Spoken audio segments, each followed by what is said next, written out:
Hey guys, welcome back to the channel where today we're talking about strength standards for rugby. I'm going to be answering the question, how strong is strong enough? And is strength even that important for rugby? So let's get straight to the good stuff, and you can see that the standards that we have here for our strength work. Now, you'll notice that they're based on relative to body weight, so 1.2 times body weight, etc. How did I come up with these standards? Why are these standards important for the training process? And then of course, how do they influence on-field performance? These are all questions that we'll get into in this video, so make sure you watch right through so you have the full context to understand where these numbers come from and you're not just making things up in your head. Guys, it goes without saying that there are standards for fitness, body composition, of course, speed, arguably one of the most important, and we'll get into that in another video if there's interest. Let me know in the comment section if you found this video interesting and if you want one on speed and fitness and the whole picture. So is it important to be strong for rugby? Absolutely yes, it is. How strong? We'll revisit the standards in a second. It's so important to be strong for rugby because it's a contact sport.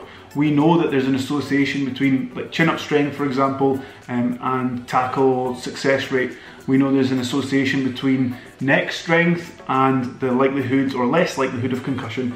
Same with hamstring imbalances and making sure that your posterior chain is strong and balanced, less likelihood of hamstring strains. So strength is really important, and that's why we need to have metrics and numbers in place to understand, okay, well, you know, what is strong, and that's what this video is for. So when we talk about standards for any sport, it's important to know two things. First off, the standards should be aligned to the demands of the game, which is also going to be aligned to the level of which you're playing at. So as you can imagine, international standards might be different from professional, might be different from club level, might be different from academy level. So it definitely does depend on the level that you're playing at or the ambitions you have and what level you would like to play at. The second thing to be aware of is that standards are standards, they're not records. So if we look at, let's take the power clean for example, okay, our record might be 160 in a particular position, but the standard, what we expect people to get to is 130, all right, with good training, with good recovery, if they follow the process, and of course there's no physical limitations like injuries, etc. That's another thing to watch out for. I'm going to share with you the standards today, I already have, but remember that there might be lifts in there that you just cannot do because you've had ACL surgery and you shouldn't be going like ass to grass on a squat with 200 kilos. Like there's things like that happen through the rugby journey that you have to be aware of. That's okay. Like standards are just there to guide the training process and influence how we give priorities to you as coaches to athletes. So there's a few different ways on how to come up with standards that are relevant for your level. It might be based on external teams and where you want to get to, or it might be based on internal data. Like the top 3 performers in that position over the last 2 or 3 years were able to run at this speed, do this and do that in strength terms, okay, based on the fact that they're obviously training and following a solid strength program. So let's go back to the numbers and like put a face on it and make this real for you so you can understand where players can fit. So let's use Stefano as an example. First, let me ask him if it's okay that we can use his data and share some information. I don't get to choose the team, so there's no, you can say no. Stefano, is it okay? Yeah, Fraser, sure, you can use it, no problem. Thank you very much, man. And remind me, what age are you? I'm 19, it was my birthday 3 days ago. Okay, good, now everyone knows. Sweet, so I've highlighted in green his current numbers, all right? So as you can see, he's at academy level on his upper body bench press.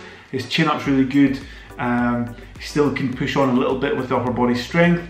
His lower body strength is actually really, really good.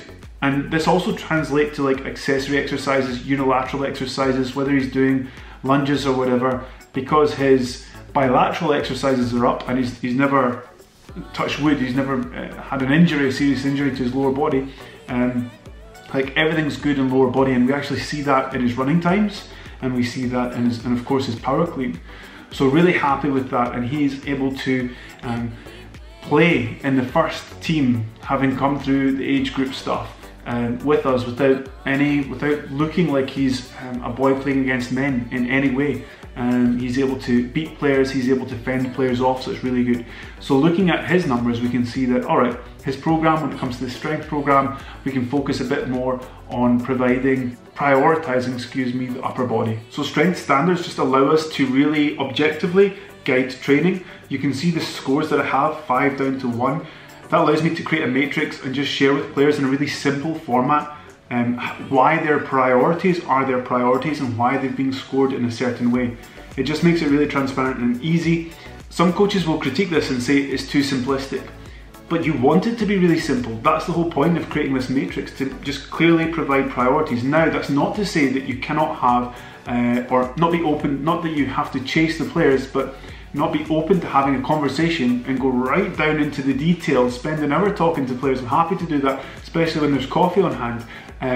However, just having that snapshot when you're doing reports, when you're sharing to the players, when you're communicating information, it's like, yeah, we can talk about how I came up with this, why I came up with this, where you are specifically on every single thing, but like, you know, you're a 5 on this area. And that's the best, so that's okay. That's why you don't need, like, stop squatting. You don't need to do squats twice a week. Like the coach is saying, your jackal position needs work. We can spend time, or you can spend time on working on that. Go and do your top up on the pitch, because I don't want to see you in the gym when we've got our top ups. Like, those kind of conversations are important to have clarity on, and this is one way, standards are one way to give you that clarity.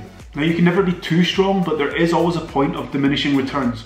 So like I said in the example before, if you're already at the standard of the squat and you spend like 3 months just getting an extra 10 kilograms in your squat when it's already at standard, but you're lacking in other areas that are maybe upper body, or maybe like speed, linear speed, or agility or change of direction ability, and you're spending time like developing your squat, because it takes time, it takes effort, that's not going to give you the returns that you want. It's going to give you diminishing returns, like all that training time you're putting in just to get 10 kilos in your squat, when actually you need to be focusing on this to be better out there on the pitch.